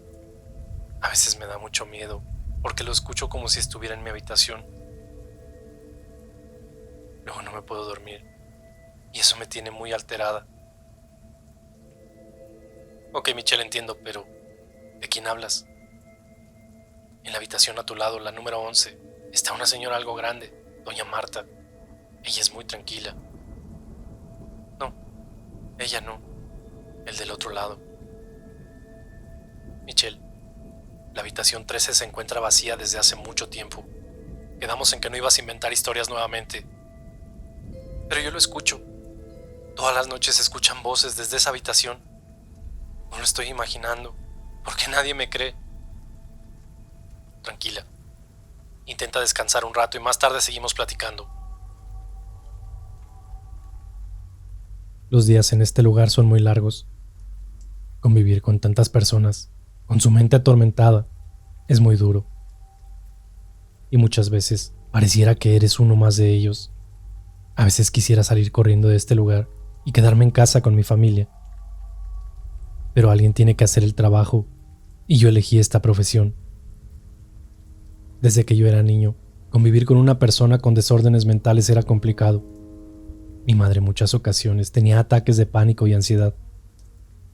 Decía que escuchaba voces, que le pedían que hiciera cosas, pero ella siempre se negaba. Mi padre nos contó toda su historia, años después de que mi madre se quitara la vida, dentro de un lugar como este. Yo apenas era un niño, pero fui testigo de algunos de sus episodios más violentos, y creo que eso fue lo que me motivó a estudiar la psique humana. Hay desórdenes mentales que pueden ser muy peligrosos tanto para el que los sufre como para los que se encuentran a su alrededor. Pasé muchos años como jefe de emergencias en un hospital, pero lo que yo realmente quería era trabajar en un lugar donde sus pacientes fueran más peculiares. Yo quería ayudar a las personas que tenían problemas con su mente. Después de aplicar en repetidas ocasiones para el puesto, por fin tuve la oportunidad de entrar como jefe de servicios médicos del hospital de psiquiatría. Y la experiencia cambió mi vida. Me tocó ver muchos casos y llegué a establecer vínculos emocionales con muchos de los pacientes. Al final yo estaba para ayudarles y debía conocer su historia. Comencé proponiendo un sistema de entrevistas que fuesen documentadas para poder compartir con otros colegas y tener el punto de vista de expertos en la profesión. Creo que si hubiese tenido los conocimientos y las herramientas que tengo actualmente, tal vez hubiera podido ayudar a mi madre. Ella decía que el diablo le pedía que hiciera cosas malas. No conozco bien toda la historia, pero por lo que en alguna ocasión nos contó mi padre, ella era una mujer muy callada e introvertida. No le gustaba socializar porque decía que ella tenía la habilidad de ver el aura de las personas. Podía saber si alguien era malo, con solo verlo, además de que jalaba las vibras de la gente. Con el tiempo fue aprendiendo más del tema y se metió en cosas algo turbias. Hacía sesiones espirituales con algunas vecinas del barrio donde vivíamos y según invocaban espíritus que querían comunicarse del más allá. Para ello, además de velas y aromas, en ocasiones utilizaba una de esas tablas de Ouija. Lo hacía a escondidas de mi padre, pero yo recuerdo que en más de una ocasión, cuando me asomaba por las escaleras, llegué a ver aquella tabla de madera con el puntero que se movía a través de las letras del tablero. De hecho, alguna ocasión, recuerdo que llegué a invitar a mis amigos de la cuadra, y mientras mi padre se iba a trabajar, y si mi mamá se salía al mercado o a algún otro lugar, nosotros nos divertíamos jugando con aquella tabla, tratando de hablar según con fantasmas. Hasta que un día, mientras nos divertíamos jugando con su tabla, aquella cosa se movió con voluntad propia. El puntero comenzó a deslizarse sobre el tablero sin que nosotros hiciéramos nada. Ese día mi madre nos sorprendió en la sala con sus cosas y nos regañó de una manera que nunca más volví a jugar con ellas. Ahora que lo menciono, recuerdo que desde esa ocasión su salud comenzó a deteriorarse y fue cuando comenzaron sus ataques de pánico y ansiedad, cuando llegaron las supuestas voces a su cabeza y después de muchos ataques de violencia en contra de mi padre, de mi hermana y en contra mía, papá pidió ayuda y mi madre terminó siendo hospitalizada en una institución psiquiátrica. Hace muchos años de eso y casi nunca lo cuento, pero creo que era importante mencionarlo porque eso de una u otra manera terminó por traerme hasta este lugar. Al principio todo representaba un gran reto. Tenía que conocer bien a todos los pacientes del lugar y en ese interés por conocerlos a fondo me topé con el último paciente de la habitación 13. Esa habitación ha estado vacía desde hace mucho tiempo. Lo que pasó ahí adentro es algo que lejos de lo clínico se acercaba más a lo paranormal. En esa habitación estuvo un señor llamado Armando. Su esposa había fallecido hacía muchos años y en cierta forma él se sentía culpable de no haberle ayudado más, por lo que su mujer terminó perdiendo la vida. Cuando él llegó, decía que el fantasma de su esposa lo visitaba por las noches y le pedía que matara a su hijo, que un demonio lo había poseído y que un día su maldad se vería reflejada en actos violentos en contra de cualquiera que estuviera cerca de él. Don Armando ya era una persona grande y la mayor parte del tiempo la pasaba sentado en la cama, hablando al aire, como si estuviera teniendo una conversación con alguien. Los enfermeros le administraban calmantes frecuentemente, ya que sus delirios comenzaban a irritar a los demás pacientes. Por las noches se escuchaba al señor hablando en murmullos y rascando las paredes como si quisiera escapar por las mismas. Esa habitación tenía una particularidad. Por las noches el frío de la habitación era extrañamente insoportable. En ocasiones por la noche, la puerta se abría como si alguien tuviera la llave en su poder, dejando que don Armando pudiera salirse a caminar por los pasillos del hospital libremente. Los guardias nocturnos en más de una ocasión tuvieron que pedirle al señor que regresara a su habitación, cuando a través del sistema de vigilancia lo veían salir como si nada de la habitación. Muchas ocasiones se le llegó a encontrar desnudo en el pasillo, en un estado catatónico, como si estuviera poseído, pues lo único que podía hacer era murmurar extrañas palabras. Otra ocasión, después de estar rasgando tanto la pared, las yemas de sus dedos comenzaron a sangrar, y el señor utilizó la sangre como tinta para adornar las paredes de la habitación con extraños símbolos que parecieran de película de terror. Cuando el señor se encontraba relajado, decía que las voces en su cabeza le pedían que hiciera cosas malas. También juraba que él no se daba cuenta cuando la puerta se abría y salía de la habitación a rondar por los pasillos. La última grabación con la que se cuenta de esa habitación es algo única y difícil de observar. Muestra al señor de pie frente a la puerta como si estuviera dialogando con alguien a murmullos. Luego se da la vuelta y se queda viendo hacia la cámara por más de 10 minutos en total calma, para después romper el silencio con un estruendoso grito de locura. Y en ese momento, la cámara parece perder por completo la señal. En las cámaras que grababan el pasillo, se puede observar cómo la puerta se abre lentamente, pero nadie sale. Solo una extraña sombra pareciera entrar a la habitación. Apenas un minuto después, se ve a un par de guardias acercarse a la habitación para entrar corriendo a ella. En ese momento, se puede apreciar que la puerta se cierra de golpe y las luces del pasillo comienzan a parpadear. Lo que se encontró en la habitación era una escena completamente desgarradora. El par de guardias estaban tirados al pie de la puerta, completamente molidos a golpes, como si una extraña fuerza los hubiera golpeado contra las paredes, ya que éstas se encontraban con claras señales de que alguien había sido golpeado en ellas. Al fondo de la habitación, y colgado con los barrotes de la ventana, una sábana, haciendo la función de cuerda, sostenía el cuerpo inmóvil de don Armando. Al pie del cuerpo, en el piso pintado con sangre de los cuerpos de los guardias, solamente decía: falta uno. Desde ese entonces, la habitación ha permanecido vacía. Hola Michelle, ¿cómo te sientes esta noche? ¿Quieres platicarme de los ruidos que escuchas?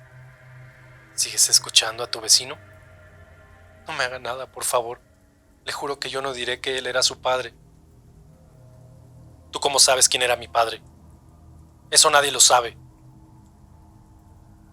Por las noches, cuando lo escuchaba hablar al principio, él decía que su hijo trabajaba en este lugar y que alguien tenía que detenerlo, que un demonio se había apoderado de su alma desde niño, pero que había permanecido sin manifestarse, hasta que un día lo fue a visitar y le dijo que lo iba a matar por no cuidar de su madre y que lo iba a hacer en la misma habitación donde ella había perdido la vida. El señor muchas veces dijo que lo metieron a este lugar con engaños, que su hijo lo había drogado y lo internó en este lugar para ayudarlo, pero que realmente lo quería matar. Usted es idéntico a ese señor. Por eso ahora entiendo que es su padre. Por favor, no me haga nada.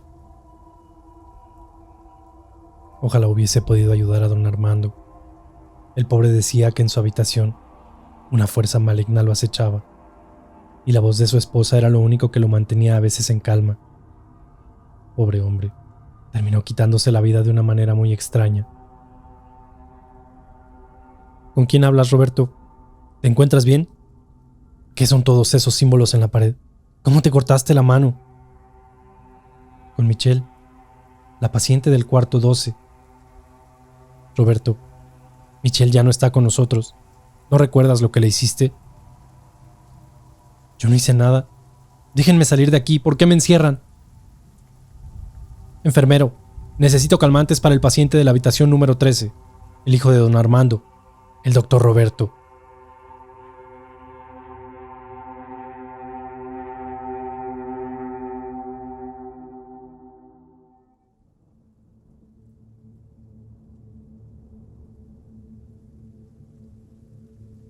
Mi nombre es Cassandra y soy la nueva encargada de este hospital.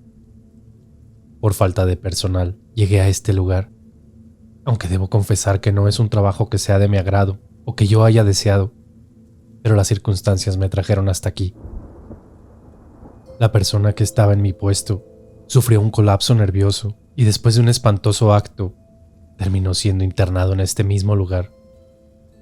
Así es, el doctor Roberto ahora es el paciente de la habitación 13. ¿Pero qué tiene de especial esa habitación?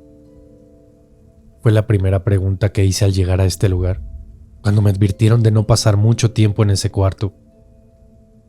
Teresa, la recepcionista que lleva bastantes años en este lugar, me contó una historia tan siniestra, que el solo entrar cada mañana a este lugar me produce escalofríos, y de solo pensar que debido a los hechos recientes me tocará quedarme hasta más noche, me pongo a temblar. Pues ¿qué me contó Teresa?, se preguntarán. Así que les contaré.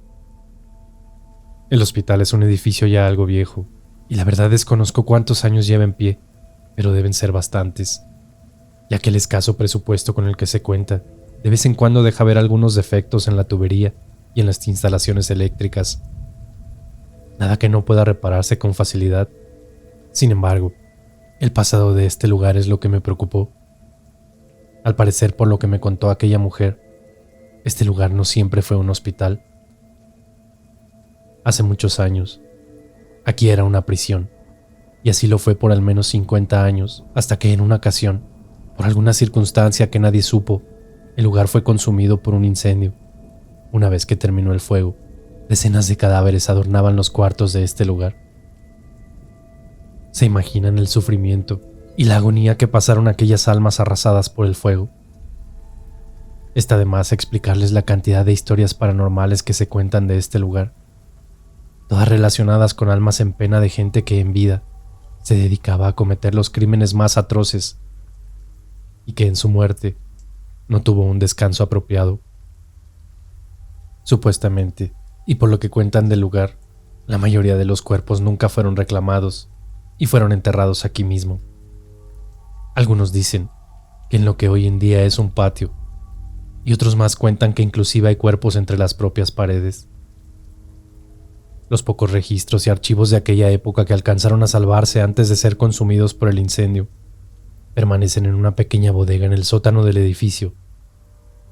Y Teresa me contó que en alguna ocasión el director del hospital bajó para conocer más a detalle la historia del lugar. Y fue ahí cuando se enteraron de la celda 13, que hoy en día es la habitación 13, y de su peculiar inquilino.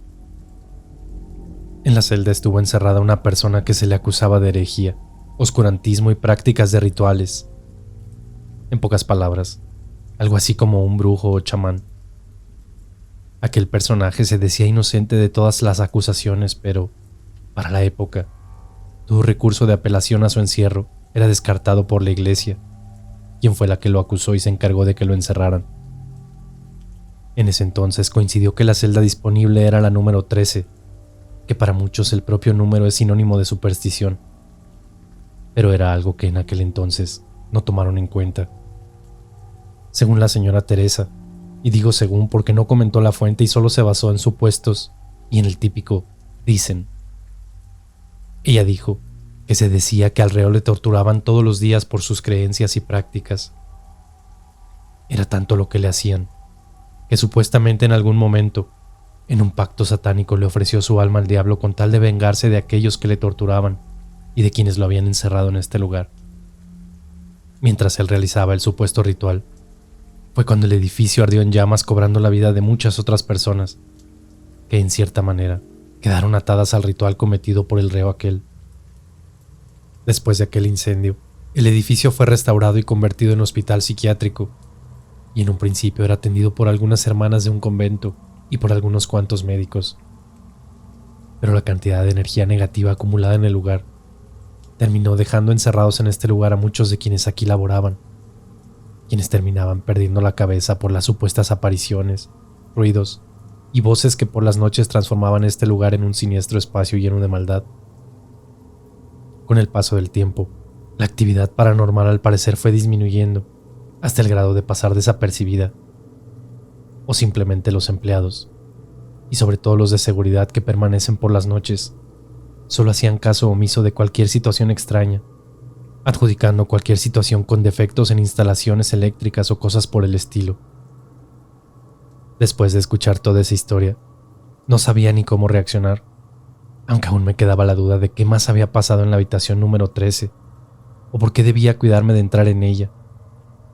Y fue cuando me contó la historia del doctor Roberto y su familia, su padre Armando y su madre Cecilia. Coincidentemente, los tres terminaron siendo pacientes en este lugar, y todos en la misma habitación. Así es, la habitación 13.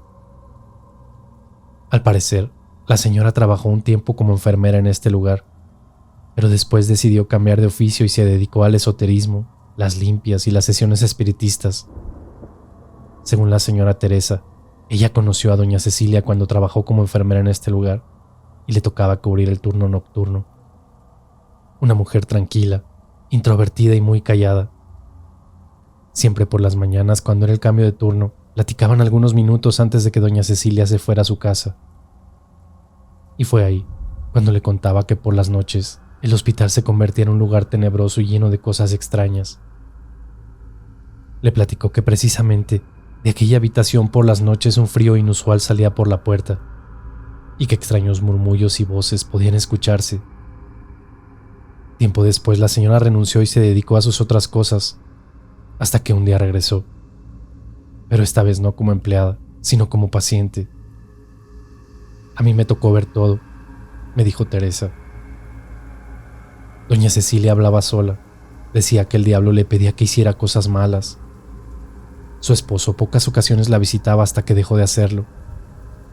Al parecer, en una de sus visitas, la señora se abalanzó contra él queriéndole arrancar una pequeña cruz que el señor colgaba de su cuello.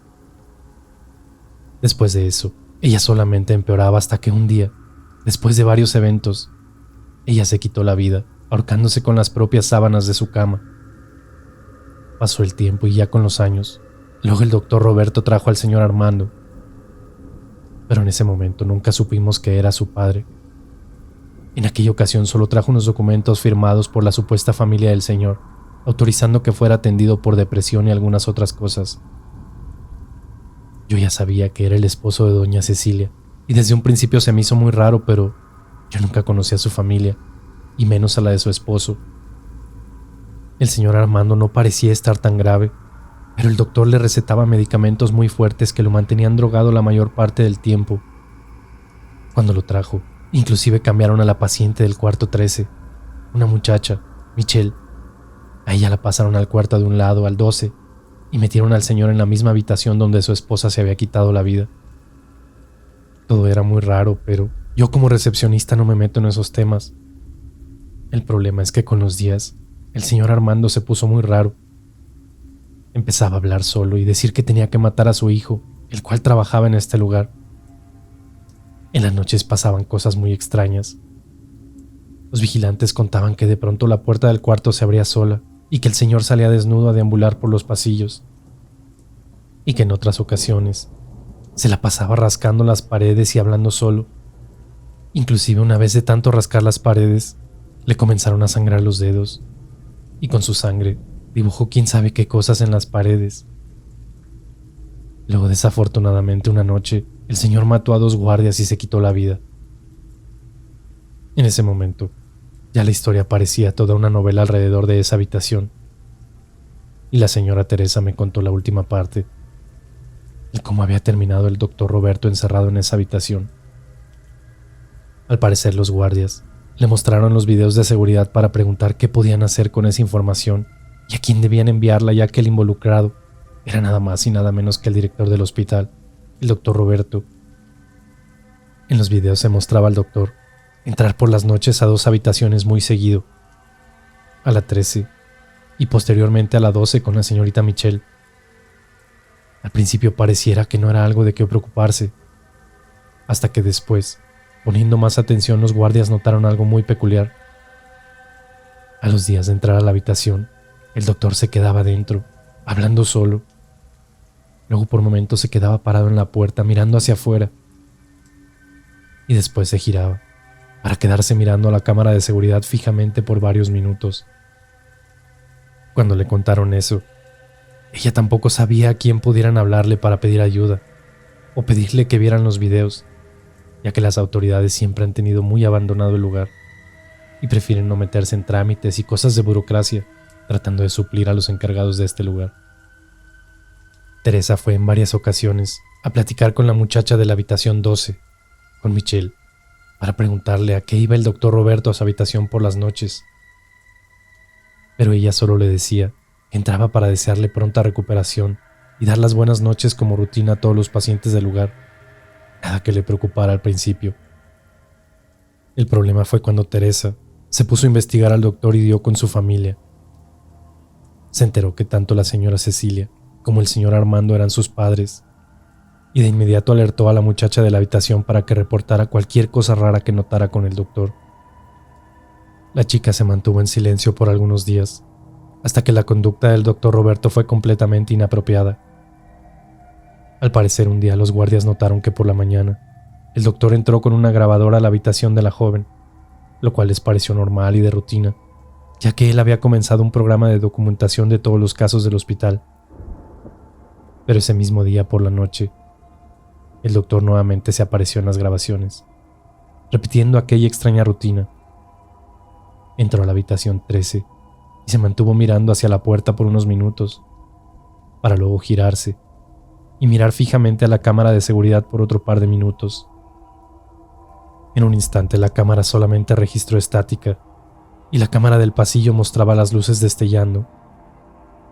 Momentos después se aprecia al doctor saliendo de la habitación, completamente desnudo y solo con una grabadora y con algo más empuñándolo en su mano, para entrar así a la habitación de la joven. Cuando los guardias llegaron a la habitación, tuvieron que patear la puerta en distintas ocasiones para lograr abrirla. Al parecer el cuerpo de aquella mujer yacía tendido al pie de la puerta después de haber sido apuñalado en distintas ocasiones por el doctor Roberto. El doctor permanecía en un rincón de la habitación, en posición fetal, vociferando extrañas palabras. Al parecer no estaba consciente de lo que acababa de suceder, y fue amarrado e introducido en la habitación de a un lado, la 13. El resto ya me tocó verlo a mí. La otra noche, mientras hacía mi ronda antes de irme a descansar, escuché a Roberto vociferando detrás de la puerta. Al asomarme para ver de qué se trataba, noté que se había cortado las yemas de los dedos, probablemente después de estar rascando las paredes en repetidas ocasiones. Al preguntarle qué le había pasado, parecía no recordar nada y aseguraba que hablaba con la chica de la habitación contigua, a quien él días antes había asesinado. Cuando los enfermeros llegaron para aplicarle una fuerte dosis de calmantes, en un instante pareciera que había sido poseído por algo. Vociferaba cosas extrañas y lanzaba amenazas al aire. Entre esas amenazas, claramente me dijo: Cassandra, tú eres la siguiente huésped de esta habitación.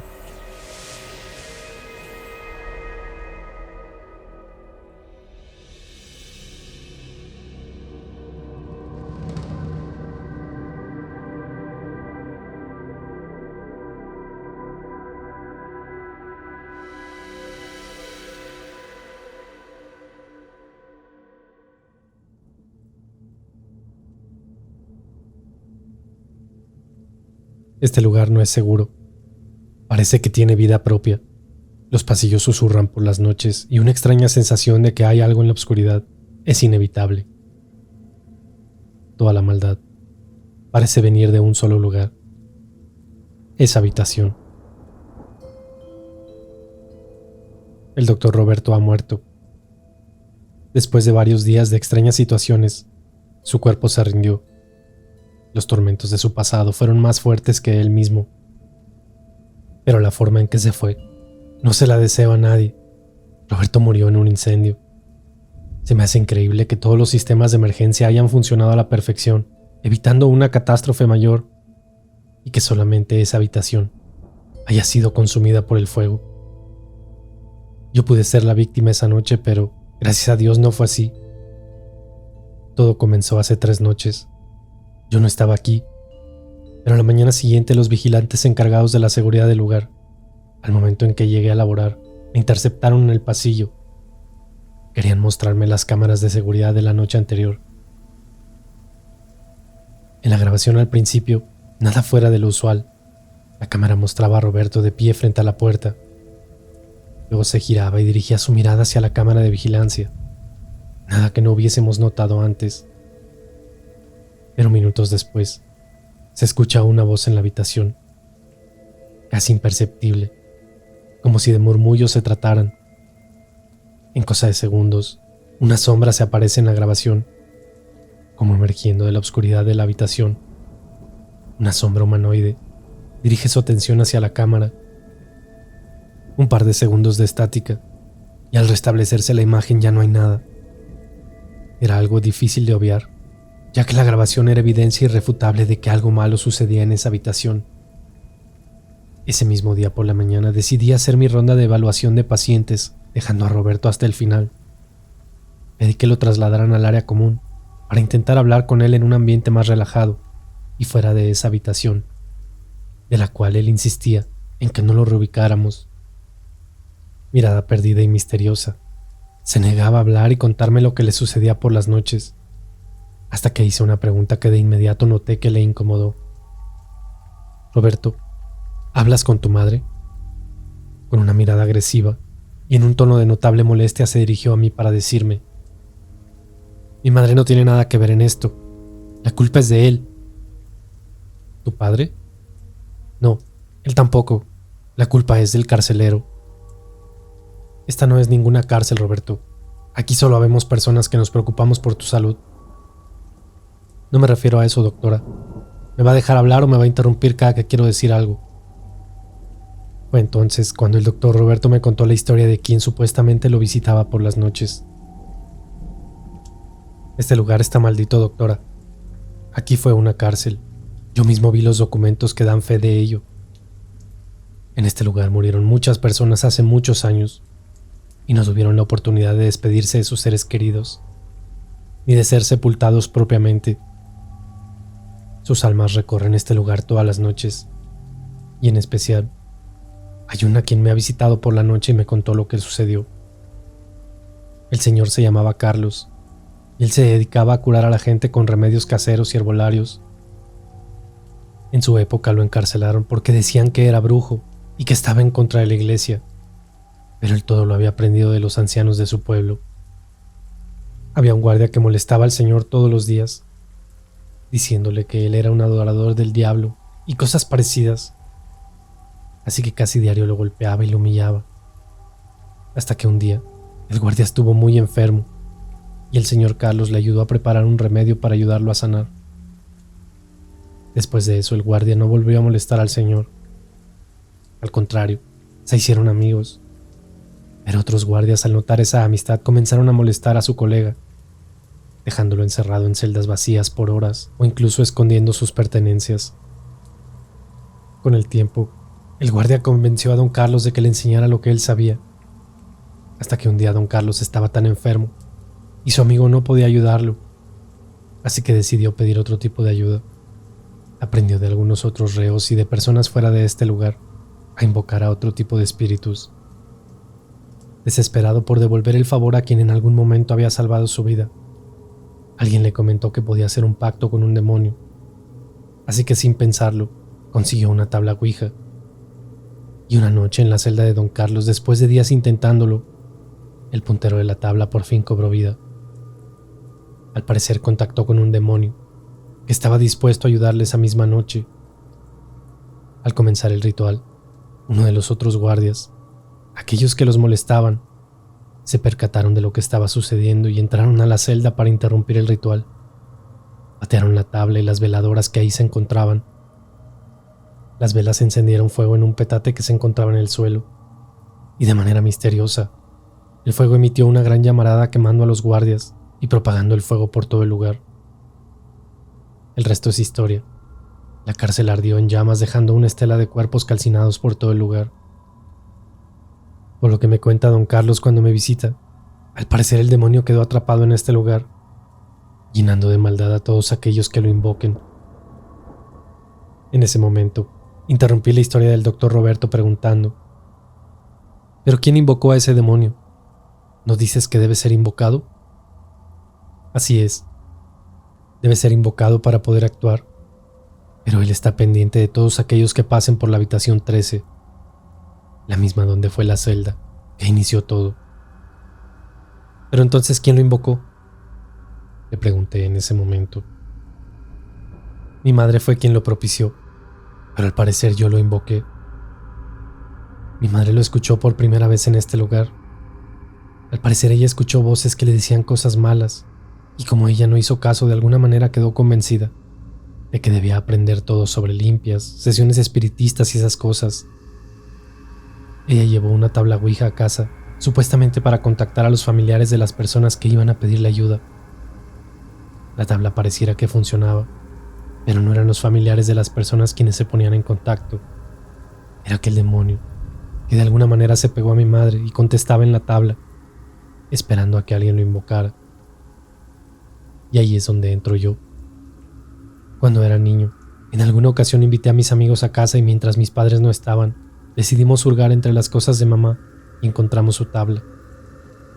Estuvimos moviendo el puntero, pretendiendo que estábamos hablando con fantasmas y espíritus, pero antes de que mamá nos sorprendiera jugando, el puntero mencionó un nombre: Berrine. Después de leerlo, yo ingenuamente dije su nombre en voz alta y le invité a jugar con nosotros. En ese momento mi madre nos sorprendió con sus cosas y nos arrebató la tabla lanzando el puntero al suelo, claramente molesta. Días después, empezó a tener problemas y más adelante mi padre le internó en este lugar. Cuando ella falleció, yo culpé a mi padre, pero la verdad es que nunca fue su culpa. Con el tiempo yo entré a trabajar a este lugar y el demonio reconectó conmigo. Él me ordenó traer a mi padre a este lugar, pero en ese momento yo no estaba siquiera consciente de lo que hacía. Cuando reaccioné, era demasiado tarde y mi padre había muerto. La historia que me contó el doctor Roberto me dejó completamente pasmada. Y claro, tenía muchas dudas al respecto. No me quedaba claro por qué había matado a Michelle. Y ni siquiera sabía si creerle todo lo que me acababa de contar, pues se notaba muy tranquilo mientras contaba su historia. El resto del día le di vueltas al asunto y pensé en quedarme hasta más tarde para ver si notaba algo raro en el hospital y ser testigo por si algo se manifestara. Me quedé como hasta las 11 de la noche y me retiré del lugar pasándome por la caseta de vigilancia. La mañana siguiente, nuevamente los guardias me interceptaron a mi llegada para darme el parte de la noche anterior. Pasadas las 3 de la mañana, la puerta de la habitación 13 se abre por sí misma. El doctor es sacudido fuertemente de su cama y arrastrado por el pasillo unos cuantos metros. Se ve a los guardias llegar corriendo a auxiliarlo y uno de ellos es lanzado por una fuerza invisible lanzándolo contra la pared. Después el video solo muestra estática por un par de minutos. Y luego el video muestra nuevamente el pasillo y al doctor durmiendo en su cama. Los 3 guardias que fueron a revisar los hechos no recordaban nada de lo sucedido. De hecho, mientras hacían el respaldo de seguridad de los videos, se dieron cuenta de lo que había pasado. Todo era tan extraño que inclusive los guardias ya estaban muy asustados con esa situación y me pidieron cambiar el turno matutino. Obviamente firmé su solicitud y esa noche tendríamos otros vigilantes en el turno. El día transcurrió normal y no quisiera molestar a Roberto, sabiendo que había pasado una mala noche. Así que decidí hablar con él hasta en la noche, a la hora que le llevaron sus alimentos, para poderlos entregar en persona. Al entrar a la habitación, en la cual no estaba dispuesta a pasar más de 5 minutos, Roberto permanecía sentado en un rincón de la habitación. El lugar, si bien estaba bien iluminado, se sentía como si la luz no fuese la suficiente para la oscuridad que ese lugar emitía. Al acercarme a Roberto, lo escuché que balbuceaba, pero no entendía lo que decía. Decidí agacharme un poco para poder llevar la charola con alimentos, y fue cuando noté algo debajo de su cama. No puedo describir con exactitud los extraños símbolos que habían sido tallados en el suelo como con sangre. En ese momento todo pasó muy rápido. Mientras agaché la mirada para ver bien debajo de la cama, Un par de luces rojas del tamaño de unos ojos se mostraron ahí abajo, en el fondo, como si una criatura esperara en la oscuridad acechando. Caí de espaldas del susto, cuando Roberto ya estaba parado al pie de la cama, con la mirada perdida, como si sus ojos se hubieran puesto todos negros. De su boca solo algunas extrañas palabras que parecieran estar recitando algún tipo de ritual salían en repetidas ocasiones. Comencé a retroceder hacia la puerta, donde el guardia de seguridad ya estaba parado apuntando su arma hacia la habitación. Conforme retrocedí hasta llegar casi a la puerta, el cuerpo del doctor se movió con una velocidad impresionante, como lanzándose hacia mí para detenerme. Fue en ese momento cuando 2 disparos se escucharon retumbar en el lugar. 2 disparos directos al pecho no fueron suficientes para detener a lo que fuera que poseía el cuerpo del doctor, pero sirvieron para que yo alcanzara a escapar de la habitación, cerrando la puerta de inmediato. En un instante del interior solamente una gran cantidad de humo podía verse tras la ventana de la puerta. En un abrir y cerrar de ojos, al parecer estábamos en medio de un extraño incendio, que sin origen conocido comenzó a extenderse por las habitaciones, activando los sistemas de emergencia, que de inmediato comenzaron a soltar agua para apagar las llamas. Pero en la habitación 13, el sistema no funcionó. Las manos calcinándose contra el vidrio de la puerta fueron lo último que vi del doctor Roberto. ¿Qué provocó el incendio? No lo sé, y tal vez nunca lo sepa. Revisando las grabaciones de seguridad previas al incendio, dentro de la habitación se puede observar el momento en el que entro con la charola de alimentos. Después de agacharme y ver debajo de la cama, se nota como una sombra sale de la cama y se dirige hacia el doctor levantándolo de inmediato. En el momento en que salgo de la habitación, pegado a la puerta se ve un pequeño brillo blanco que después de un destello parece fuego. Mi teoría es que de alguna manera las almas atrapadas por culpa de aquel demonio y orquestadas por aquel reo don Carlos consumieron al espíritu de aquel demonio, haciendo que el lugar estallara en llamas. La verdad nunca sabré qué sucedió, pero desde ese día renuncié al hospital y espero nunca volver a ese lugar.